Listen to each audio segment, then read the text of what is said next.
So I think this is probably something that's fairly common out there. I would imagine so. Yeah, that a lot of us get sober. We have a partner who drinks or likes to drink.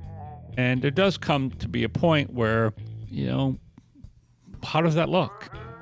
Just because we struggle, does that mean our partner can never have a glass of wine in their own house? Which was a problem, which we can talk about during this, for me, when I first got sober this last time. I am a firm believer that you got to put your big boy pants on and be okay being around booze, even if it is a spouse having that. That could span from your spouse having a problem drinking and that you're around somebody who's drinking excessively and you stay sober. You got to find a way to do that. I'm Matt. Hey, I'm Steve. Hey, I'm John. This is the Sober Friends Podcast. We're here for the sober curious, the new guy, and the old timer. We're here to talk about the stuff anyone looking to live alcohol-free has to face day to day, and how we overcame those struggles. We speak for no 12-step group, but we do try to remain anonymous. You're not alone. This is the Sober Friends Podcast. Many of us have spouses or people living in the home who also have a problem, which is its own issue. Thankfully, I'm not one of those, and you're not one of those, that we have spouses who do not have drinking problems. But with us having drinking problems, what does that mean for us when our better half wants to have a glass of something? Are they allowed to? Are they not allowed to? And what do we have to do? What's your thoughts there? This came up in one of your meetings recently. Yeah, it seems like it came up a couple times, and that may just be that I shared on it, and I honestly don't remember how it came up, but I do remember talking about it. And again, maybe it's something that's been on my mind. But it did get me thinking, and because I've heard enough stories out there about people who have lived with people who drank and who's lived with active alcoholics too, right? I mean, there are other people who got sober, stayed sober, living with active alcoholics. But that wasn't what I was thinking about. And I was thinking about like today, and I'll start from the beginning is I shared a couple weeks ago that there's a bottle of wine still there today, right? Because my wife got sick and hasn't touched it.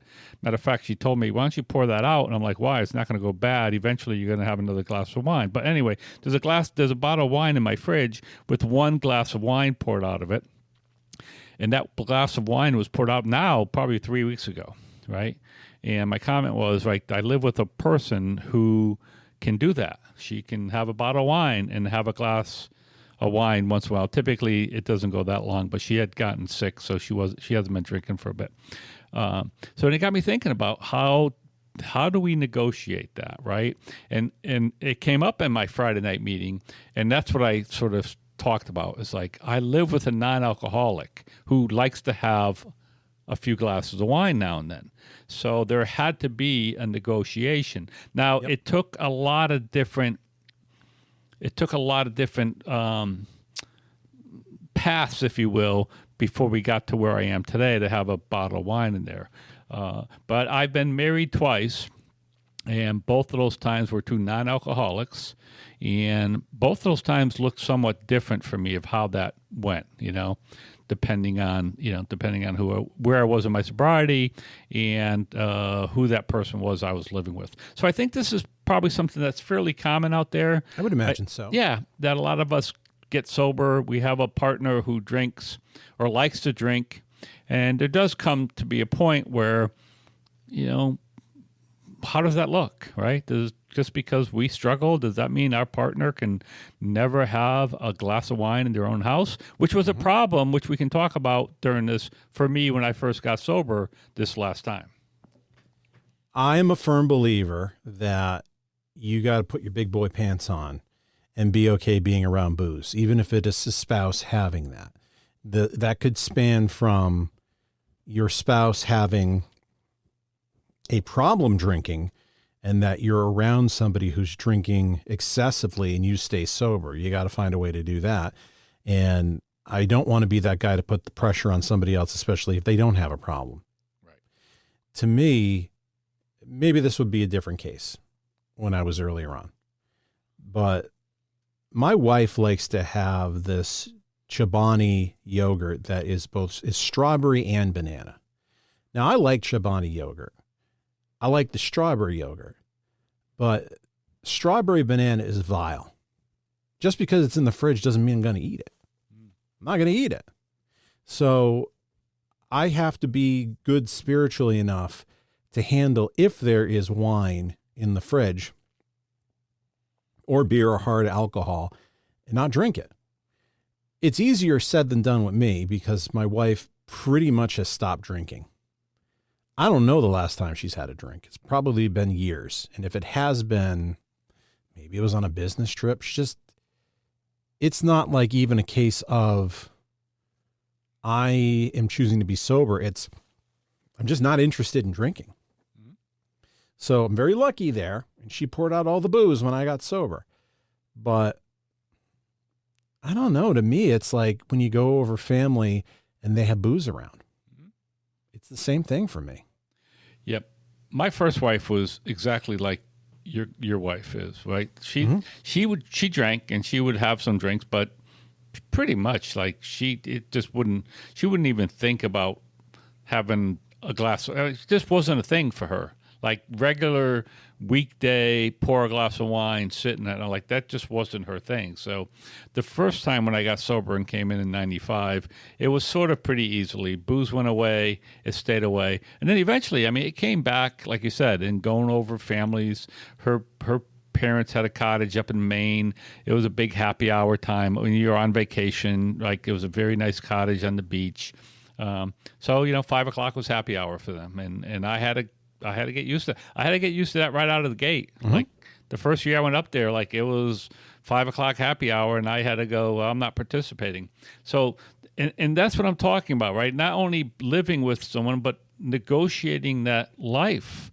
Now, having said all that, we always talk about in the rooms that you don't have to go all the time, right? And the truth is, if I thought my sobriety was really in question, then maybe I shouldn't go to Maine on those, right? Vacations, right? And I mean it. Like maybe I would need to beg off, but and this is the point.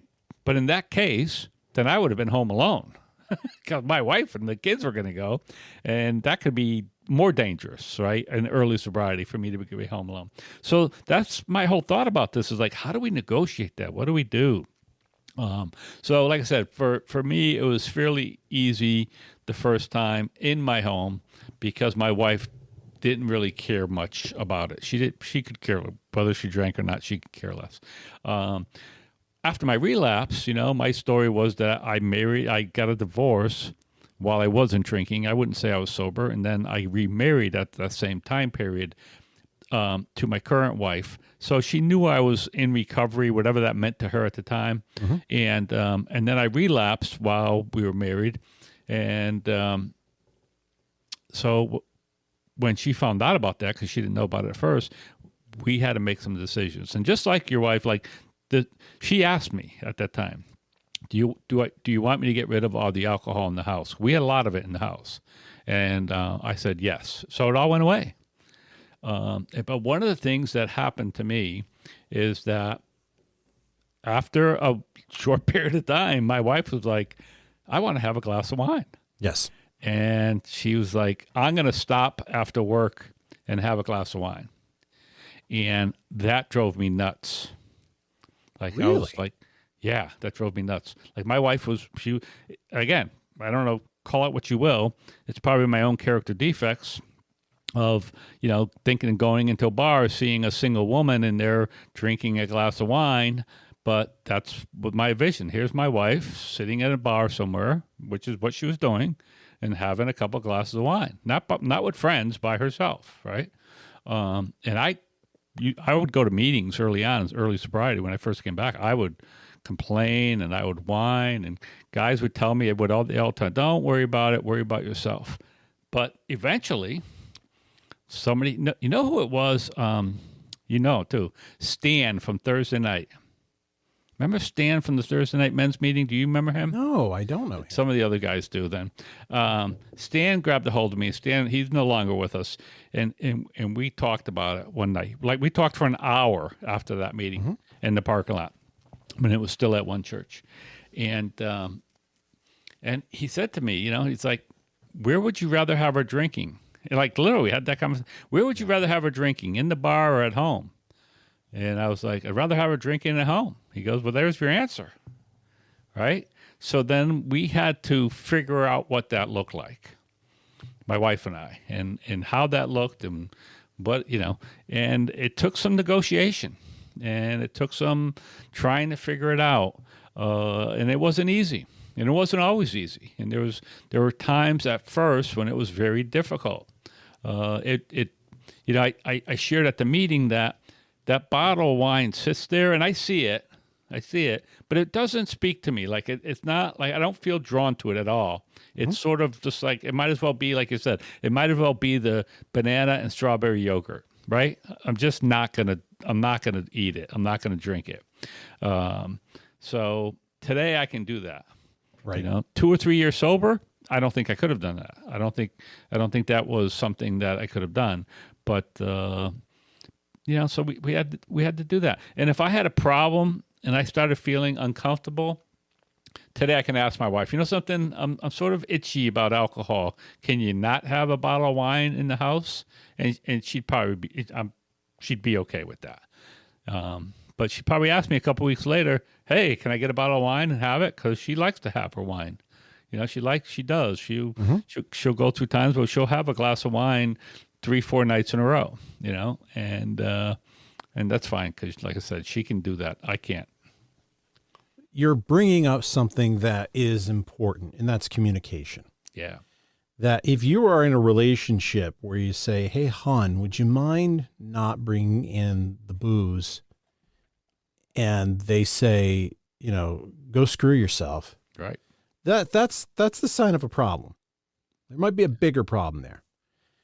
If you're in that place that you may never, ever bring booze and you may never drink it outside of the home, also a problem. Right. Also something you shouldn't be asking your spouse. And so it is the case that you have to have a conversation. These are things you have to communicate and just talk through what's the case. It might be there are certain times like I'm in a place where I really would prefer you not to. Mm-hmm. Or it might be of like when things are okay, go for it. But you have to have that communication.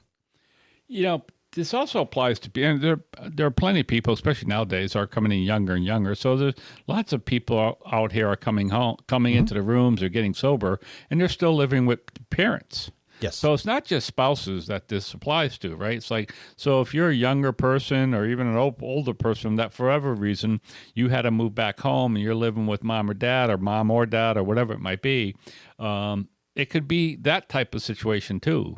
Or it could just be a roommate, right? Again, it could just be a roommate. You all of a sudden you have a problem, you go get sober, but your roommate wants to keep drinking, So yeah, I mean, in some of those cases, it may be that you have to leave that apartment, that you have to leave that and do it. But my point is there's other ways to do it too. And we talk about it in the big book all the time, right? Mm-hmm. If you're a follower of the 12 steps of Alcoholics Anonymous, there's plenty of lines in there saying that you can get sober under any conditions, right? That it doesn't matter. And in the big book, it'll tell you it only matters on your spiritual condition, right? And I believe that it only matters on where you are in your program and your sobriety. And so that's what I talk about. Like early on, maybe a different story, but today I feel comfortable in that. And here's the other thing, right? Depends on where you live in the United States. Now you got pot legalized, right? So now you got this whole other thing where spouses or other people may be partaking in that too. Mm-hmm. And depending on how you feel about that with your alcoholism, if that's what you have, again, it's another thing that you have to negotiate and you have to try to figure out of like where that fits in your life, right? Years ago, my wife had gotten a medical marijuana card because she has rheumatoid arthritis. I think we probably talked about this. And I'm the one who encouraged her because they don't give you pain meds anymore. So she was in a lot of pain. she had been on some pain meds. They stopped giving her those. And I'm like, well, why don't you go try medical marijuana, right? Like, give it a shot, see if it helps you. Yeah. And she didn't like it at the time. She didn't like it, She tried it. She had it for 2 years, but it never sort of worked out for her. And I remember when that came in, I did tell her, like, I don't want to know, I don't want to see that, right? Like, that was the negotiation. Yeah, you can do that. You got to keep it away from me. I don't want it in the pill cabinet, right? You could have pain pills up there because they don't bother me. But I was a little bit concerned about the marijuana stuff. And I knew I wouldn't go searching drawers for it, but I don't want to know where it is. So that's the kind of negotiations I'm talking about. Like, that's what I needed to do at that time.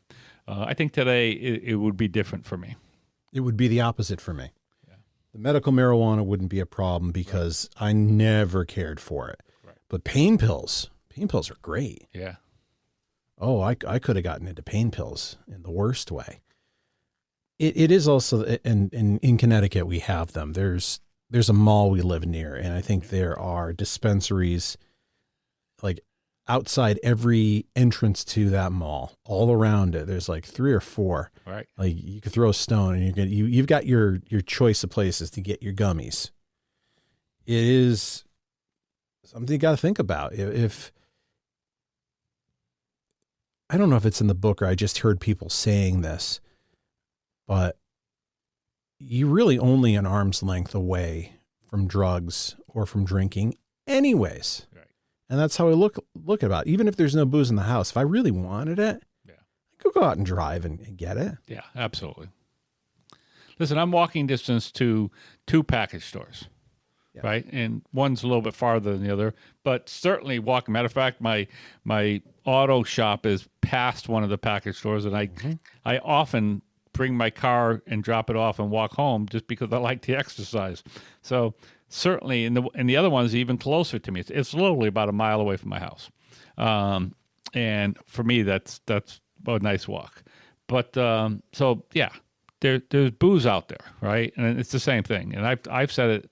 I even said it to my wife. When she's asked me in the past, I'm like, listen, if I want to drink, I'll just go to the package store and drink, right? Plus, I'm not drinking that little bottle of wine. I mean, that's not going to do it for me. Trust me. If I drink that little bottle of wine, I'm going to be heading out the door for more because I don't drink like that. And it's been a long time. I was in my mid-20s when I started stopped smoking pot. So I have no clue on that. And I just know it's a whole different ball game out there for that. So it's the THC percentages are much higher. I remember going to a Joe and Charlie with one of the other guys. I don't know if you know Matt V, big guy. I don't know if you're around. But Matt used to tell me, I guess his stepfather had a medical marijuana card, and he was telling me, like, Steve, this isn't the marijuana you grew up with today, right? It's a totally different ball game out there. So anyway, but even that now, because like you said, I think I have probably five marijuana shops within a 5-mile radius of my house, right? 5.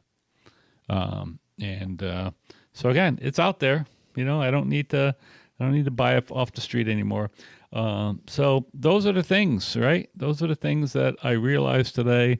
Those are the things that I think that a lot of people have to negotiate when they decide to get sober. Now, hopefully you have spouses like we have, right? Right. Who have some empathy and some concern and love us enough to make some changes in their life, even if it's for a shorter period of time, until we get some, steady feet and we get a foundation. But that's not the case for everybody. No. Right? That's not the case for everybody. There are plenty of people out there who are going to tell you, too bad, Joe, it's your problem. You figure it out. I'm not going to stop drinking. And something, it just hit me because we had some friends when I first relapsed. We had a good couple. They've since moved to Florida. And I can remember going to their house. We always went to their house for dinner. They came to our house. And I remember the first time I went to their house, they told me straight up, Steve, we're glad you're not drinking, but we're not going to stop drinking in front of you. And it was very blunt into my face, like, we're not stopping what we're doing, because they were normal drinkers. Yes. And I was like, that's fine. That's good. So You got to learn to deal with that. yeah. Now, early on, you have to learn to navigate that and maybe not go over there Right. during those times. You got to be more careful. But as you accumulate, especially if you are doing the work, if you're not doing any of the work, you're never going to get better, and you're never going to be around that situation. If you are doing the work, you will get to a place where booze becomes inert, or at least you hope so. And that's the case of, regardless of whether it's there or not, you have access to it. If you're choosing to drink it, you're making an excuse. Right. You got to get to that point. I know, you and I know somebody who got sober. His wife did not. And she died of alcoholism. Right. And he stayed sober the whole time. The whole time. So it can be done even in an extreme situation. Right. I think it's negotiating, but then it's also, what do you need to do if it is an issue? So if for me there's booze and all of a sudden it becomes, this stuff is a burning fire in my fridge, then I got to get into my car and go to a meeting or call somebody. Absolutely. And that was what my next point I was going to make, is that this is where, if you're in a program and you have a fellowship, and you have some tools to work with, this is where that fellowship will help out a lot. To be able to pick up the phone when you're struggling with something like that, and to call somebody and say, hey, just to have that conversation. Mm-hmm. Hey, I'm struggling with this. I know for me, it would help me out tremendously. It would ease my mind for that moment. And the other thing, we talk about it all the time here, is that at least in this area, we can always find a meeting, right? Yes, we're very fortunate that way. Right? That, that's the other thing. Like, if that's bothering me, because that's what I did early on. When I got sober this time, that's what I did, is that when these type of things bothered me, I went to a meeting. And luckily for me, I'm not a shy guy. Like, I would just put my stuff out there, and I say it all the time. Like, I was so fortunate. The meetings I went to weren't your old crouchy guys that you like to play. But they were people who let me speak and let me dump my stuff, and they would talk to me afterwards, or they make, if the meeting was a crosstalk meeting, they might say something like, just worry about yourself. Don't worry about your wife, or I want to fight you. Right. Did they say that? No, they didn't. But there was a time where if I ever walked into the rooms and started speaking the way I was speaking, those guys would have, the old Chips of the world would have stood up and said, don't worry about it, kid. It's not your problem. You're a creep. Yeah. Get away from me. Still kills me every time you play that. But, yeah, so I don't know. It's something, like I said, I've been thinking about, and, I just thought about, like, there's got to be tons of people out there who listen to not only this podcast, but other podcasts, people who are trying to get sober. And I would love to, get some feedback from some people of what they're doing or what their life looked like with all that too. I would love to know what people do if they go out with family. Yeah. And they order booze. Yeah. Like somewhere that has a bar, because that can be even more tempting. That was hard for me early on, of going out, but I was like, I still have to go out and live. And all the booze that was so hard. Yeah. And I got through it with phone calls and talking about it with people. And eventually it's fine. I could go sit at a bar and I'm not going to drink. It's tricky. And I was just speaking with a guy who's fairly new in the program, been around for a while, but fairly new, really trying to get sober. And he was telling me that he was going to a fairly local bar, and they would go there and they would get some food and they would drink. And he had gone there. It's a little bit like the story in the Big Book, the car salesman. Jim, right? Jim DeCar salesman. Jim liked to put whiskey in his milk. Right. It was a little bit like that. And he had gone to this restaurant and gotten food many a times. And, he wasn't drinking. He wasn't doing any work. He was dry. And then this one night he went there and everybody ordered their bears, which they always did. And he decided he was going to order a bear. And it sent him on another thing. And he just went back to that place, I don't know, maybe a month or so ago. And I remember thinking about, like, to myself, not sure that's a great idea. No. Right? Not yet. Right? But he did. And he seems to be okay. We'll see. But I don't think I would have done that. And this is the whole point, right? We all have to figure out what we're doing. I don't think I would have done that. I wouldn't have. That would have been, I wouldn't have been how I handled it. But he felt like it was okay. He felt like he was in a good place to do it. He was talking about it. He talked about it before he went. We talked about it after, and it was fine. So good for him. But it's a little bit, for me, that might have been too much early in sobriety. Suddenly, the thought occurred to me that if everybody else was having a beer, I could have one too. Yep, that was how his relapse started. I would find a new place to have a sandwich. Me too. But to each their own. And like I said, we all have to negotiate not only with our people around us, but with ourselves. Mm-hmm. And this is the whole point of having some honesty in your program. And again, having a sponsor that maybe you could talk to and really talking about this and making sure that you're being as honest as possible. Like, are you going there because you just want a thrill, as it says, of watching people drink and maybe seeing other people drink? Because if that's part of it, then that's a dangerous place for me. Like, I know I've had bottles of wine in my refrigerator talk to me before when early in sobriety. Mm-hmm. And in those cases, I said something about it, like, "Hey, that's bothering me right now." And there's been times when my wife has taken the bottle out.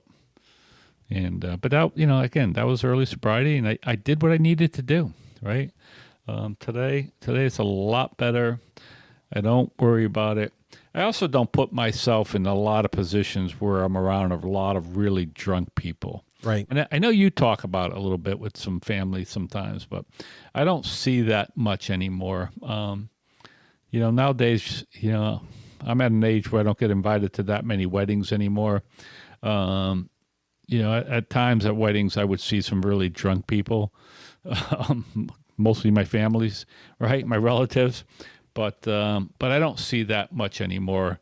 And if I'm at a gathering like that where it's a party of some type and I notice people are getting drunk, I do leave today. Mm-hmm. Right? I don't stay around for the real drunkenness, because it's just not a place I want to be.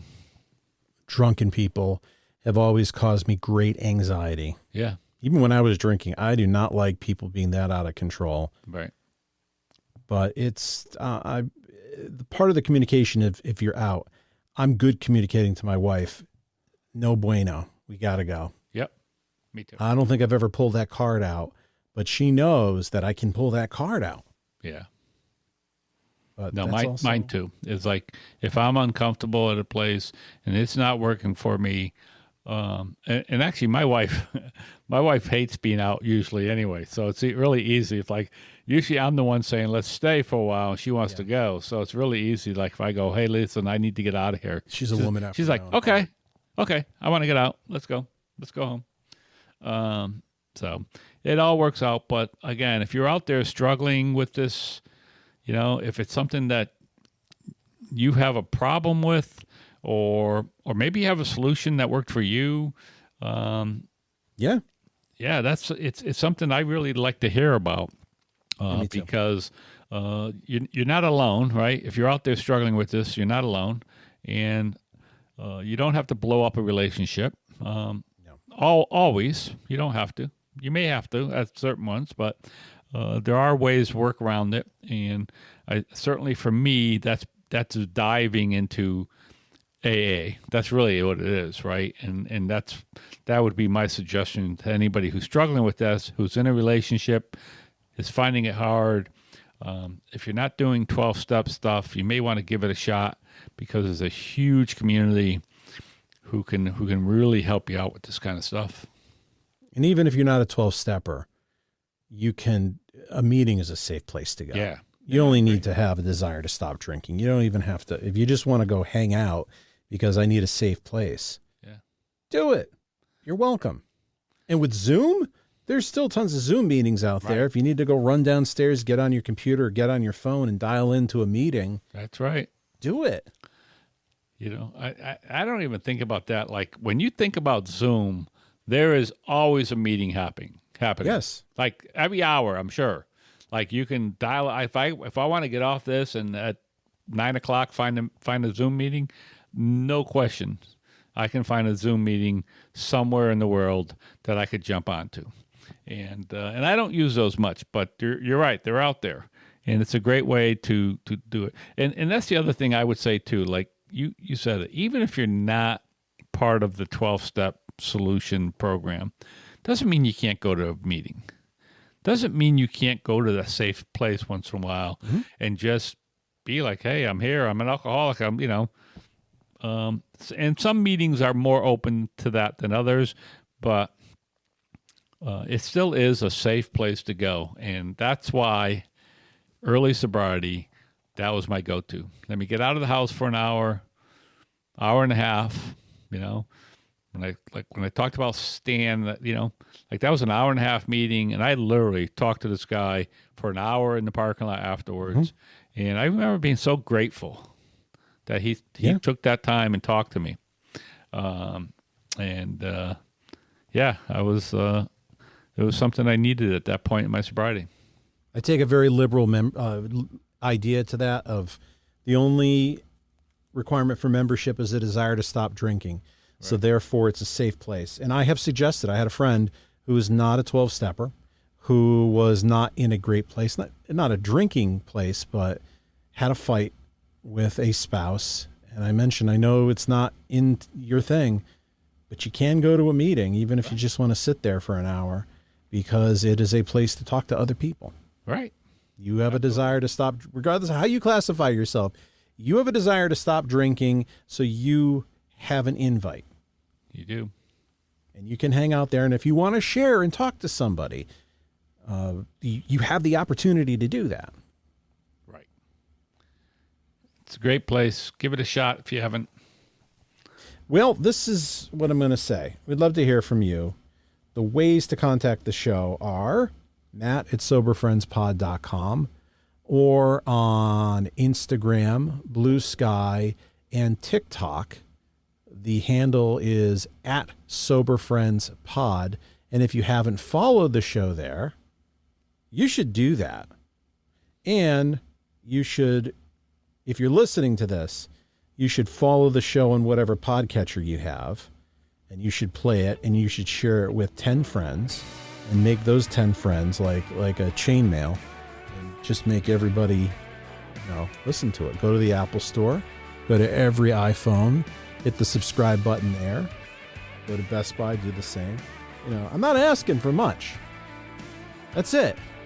That's it. Help us out. All right. Well, with that, Steve. All right, Matt. I said we'll go. I think I'm going to go to bed. I'm punchy now. I'm still too. tired. But we will see you next week. Sounds good.